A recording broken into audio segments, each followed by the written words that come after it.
ഇന്ന് തിരുവോണ ദിവസവും കേരളത്തിൽ ഡിവൈഎഫ്ഐ 50,000 പൊതിച്ചോറുകൾ ശേഖരിച്ച് കേരളത്തിലെ 70ഓളം വരുന്ന ആശുപത്രികളിൽ വിതരണം ചെയ്തുകൊണ്ടിരിക്കുകയാണ്. 2017 ജനുവരി 1-നാണ് തിരുവനന്തപുരം മെഡിക്കൽ കോളേജിൽ 100 പൊതിച്ചോറുമായി ഡിവൈഎഫ്ഐ ഹൃദയപൂർവ്വം എന്ന പേരിൽ ഒരു ഉച്ചഭക്ഷണ വിതരണ പരിപാടി ആരംഭിച്ചത്. അന്ന് ആ കാലത്തെ ഭാരവാഹികൾക്ക് ചില ആശങ്കയുണ്ടായിരുന്നു. കാരണം ഈ പൊതിച്ചോറൊക്കെ വാങ്ങിക്കാൻ ആളുണ്ടാവുമോ, ഈ പൊതിച്ചോറ് ഇവിടെ ചിലവാകുമോ എന്ന ആശങ്കയായിരുന്നു. പക്ഷേ വളരെ ചെറിയ സമയം കൊണ്ട് തന്നെ ആ പൊതിച്ചോറെല്ലാം വാങ്ങിക്കാൻ ധാരാളം ആളുകൾ അവിടെ വന്നു. തുറന്നുള്ള ദിവസങ്ങളിൽ ആ മെഡിക്കൽ കോളേജിൽ ഏതാണ്ട് 6,000-നും 7,000-നും ഇടയിൽ പൊതിച്ചോറ് തുടർച്ചയായി വിതരണം ചെയ്യുന്ന ഒരു നിലയാണ് അവിടെ ഉണ്ടായത്. 10,000-ഓളം പൊതിച്ചോറ് വിതരണം ചെയ്ത ദിവസങ്ങൾ തിരുവനന്തപുരം മെഡിക്കൽ കോളേജിലുണ്ടായിരുന്നു. ആ മാതൃക ഏറ്റെടുത്തുകൊണ്ട് കേരളത്തിലെ വിവിധ മെഡിക്കൽ കോളേജുകളിലും ജില്ലാ ആശുപത്രികളിലും ഞങ്ങൾ ഈ പരിപാടി ഘട്ടം ഘട്ടമായി തുടരുകയായിരുന്നു. ഇതിപ്പോൾ കണ്ണൂർ ജില്ലാ ആശുപത്രി ഇവിടെ ഇപ്പം കുറച്ച് വർഷമായി കൊടുത്തുകൊണ്ടിരിക്കുന്നു. പരിയാരം മെഡിക്കൽ കോളേജിൽ ഈ ജില്ലയിൽ കൊടുക്കുന്നുണ്ട്, തലശ്ശേരി ജനറൽ ആശുപത്രിയിൽ കൊടുക്കുന്നുണ്ട്, പേരാവൂരിൽ ആശുപത്രിയിൽ കൊടുക്കുന്നുണ്ട്. ഈ കണ്ണൂർ ജില്ലയിൽ തന്നെ 4 പ്രധാനപ്പെട്ട ആശുപത്രികൾ കേന്ദ്രീകരിച്ച് കൊടുക്കുകയാണ്. ഇങ്ങനെ കേരളത്തിലെ 14 ജില്ലകളിലും ചേർന്ന് ഏതാണ്ട് 70ഓളം ആശുപത്രികളിലാണ് ഈ ഭക്ഷണ വിതരണ പരിപാടി നടത്തിക്കൊണ്ടിരിക്കുന്നത്. ഈ പദ്ധതിയോട് എല്ലാ വിഭാഗം ആളുകളും സഹകരിക്കുകയാണ്. ഇതിന് കക്ഷി രാഷ്ട്രീയത്തിൻ്റെ ഒന്നും പരിമിതിയോ പ്രശ്നങ്ങളോ ഇല്ല. അതിൻ്റെ അത്തരത്തിലുള്ള വേർതിരിവുകളില്ല. ഏത് രാഷ്ട്രീയ പാർട്ടിയിൽപ്പെട്ട ആളുടെ അടുത്ത് പോയിട്ടും ഡിവൈഎഫ്ഐ ആവശ്യപ്പെട്ടാൽ, 2 പൊതിച്ചോറിന് ആവശ്യപ്പെട്ടാൽ 2-ൽ കൂടുതൽ പൊതിച്ചോറ് തന്ന് ഞങ്ങളോട് സഹകരിക്കുന്നു എന്നുള്ളതാണ്.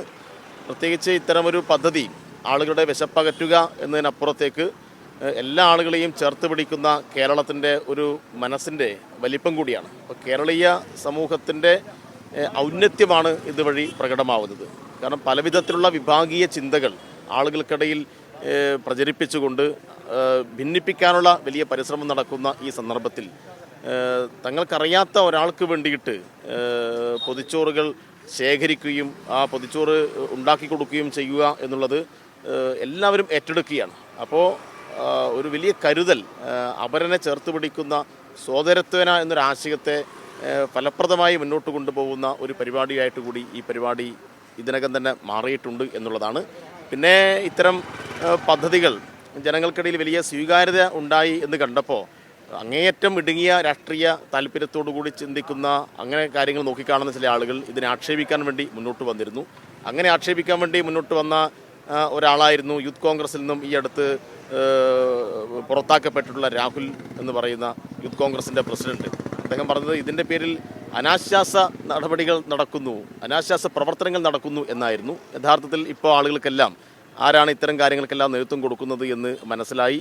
ഇതെല്ലാം കാലത്തിൻ്റെ കാവ്യനീതി എന്നൊക്കെ പറയുന്ന പോലെ ജനങ്ങൾക്ക് മുന്നിൽ വളരെ പെട്ടെന്ന് ഇതെല്ലാം തുറന്നു കാട്ടപ്പെട്ടു എന്നുള്ളതാണ്. പിന്നെ പൊതിച്ചോറിനെ ആക്ഷേപിക്കാൻ വേണ്ടിയിട്ടും ചില ഒറ്റപ്പെട്ട കേന്ദ്രങ്ങളിൽ നിന്നൊക്കെ വലിയ പരിശ്രമങ്ങൾ ഉണ്ടായിരുന്നു. പക്ഷേ ജനങ്ങൾ ഒറ്റക്കെട്ടായി. അതിന് കക്ഷി രാഷ്ട്രീയത്തിൻ്റെ പ്രശ്നമില്ല. ഡിവൈഎഫ്ഐയെ 10 പൊതിച്ചോർ ഏൽപ്പിച്ചു കഴിഞ്ഞാൽ അത് അർഹരായിട്ടുള്ള ആളുകളുടെ കയ്യിൽ അവരെത്തിക്കും എന്ന ഒരു ഉറപ്പ് ജനങ്ങൾക്കുള്ളതുകൊണ്ട് ഈ പരിപാടി ഇതുവരെ തുടങ്ങിയിട്ട് ഇപ്പോൾ 8 വർഷം ആവുകയാണ്. ഒരു ദിവസം പോലും മുടങ്ങാതെ ഈ കാര്യങ്ങൾ മുന്നോട്ട് പോകാൻ വേണ്ടി കഴിയുന്നു എന്നുള്ളതാണ്. അത് കോവിഡ് സമയത്തും ഞങ്ങൾ കൊടുത്തിട്ടുണ്ട്, വലിയ മഹാപ്രളയമുണ്ടായ ഘട്ടത്തിലും കൊടുത്തിട്ടുണ്ട്. ഒരു ദിവസം പോലും 2017 ജനുവരി 1 മുതൽ ഇന്നിപ്പോൾ ഈ തിരുവോണ ദിവസം വരെ ഒരു ദിവസം പോലും മുടങ്ങാതെ ഞങ്ങൾ കൊടുക്കാൻ വേണ്ടി കഴിഞ്ഞു എന്നുള്ളത് ഞങ്ങളുടെ മാത്രം എടുക്കല്ല, ഞങ്ങൾ വിശ്വാസം അർപ്പിച്ചുകൊണ്ട് ഒരു വലിയ ജനവിഭാഗം, പ്രത്യേകിച്ച് അമ്മമാർ, വീട്ടമ്മമാർ ഇതിനോട് വലിയ രൂപത്തിൽ സഹകരിച്ചു എന്നുള്ളതാണ് ഞങ്ങളെ ഏറ്റവും സന്തോഷിപ്പിക്കുന്നത്.